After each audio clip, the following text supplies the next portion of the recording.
Gemima Dark and the Arcanatorium. By Princess Indigo. Chapter 4. Photocopying, Cuckoldry, and Kisses. Gemima Dark, get down from there, this voluminous second! Shouted Millicent of the Damned from her office window, at a stupendous volume. What's wrong, Director? Asked a worried Rubella Curtsy, hurrying into the office with lipstick all over her face. It's Gemima Dark. It's almost time for her to go, and she's driven her wheelchair right to the top of the pyromancy tree, and won't come down. Replied Millicent irritatedly, isn't that right, you selfish little harlot? She added, with a far from convivial shout. That troublesome girl, she was in the misanthropy cupboard for 3 whole days and wouldn't come out. There was a queue of people waiting to use it, I received so many complaints. Tut-tutted Rubella as she joined Millicent by the window. You've been kissing the photocopy technician again, haven't you? Observed Millicent scornfully, as she finally looked at Rubella's face. She happens to be a very good kisser, answered Rubella quite proudly.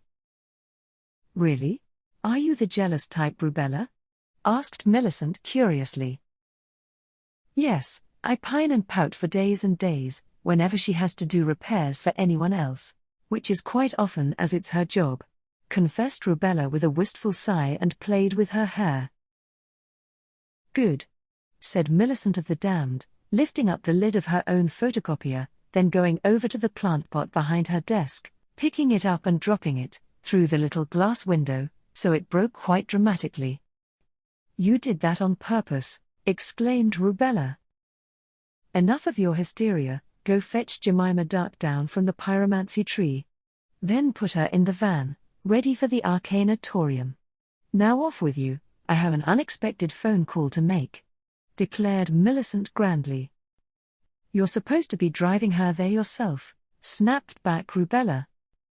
I cannot confirm or deny that accusation at this time, said Millicent, already picking up the phone.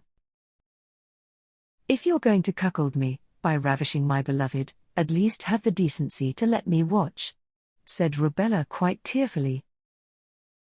Only if you drive Gemima to the Arcanatorium, instead of me, answered Millicent of the Damned quite craftily. Very well, when you've finished on the phone, I'll have to ring Madame Invigorator and tell her we'll be late, said Rubella officiously, as Millicent began dialing. Hello, is that Esmeralda's photocopy repairs? Yes, it's an emergency, said Millicent, with a self-satisfied smile. You have been listening to Gemima Dark and the Arcanatorium by Princess Indigo. Read by Treacle81. The closing music is Marionette by Felix Arndt. From the Free Music Archive. Oh dear, the walls are closing in for Gemima, this episode, aren't they? I almost thought she might have a lucky escape and not have to go to the Arcanatorium after all.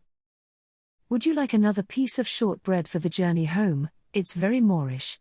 It's been totally splendid to have you over, see you next time. Lots of love and kisses, Treacle. Oh no, I've spilt tea all over the photocopier, I'm going to have to call the emergency hotline and get the engineer out right away.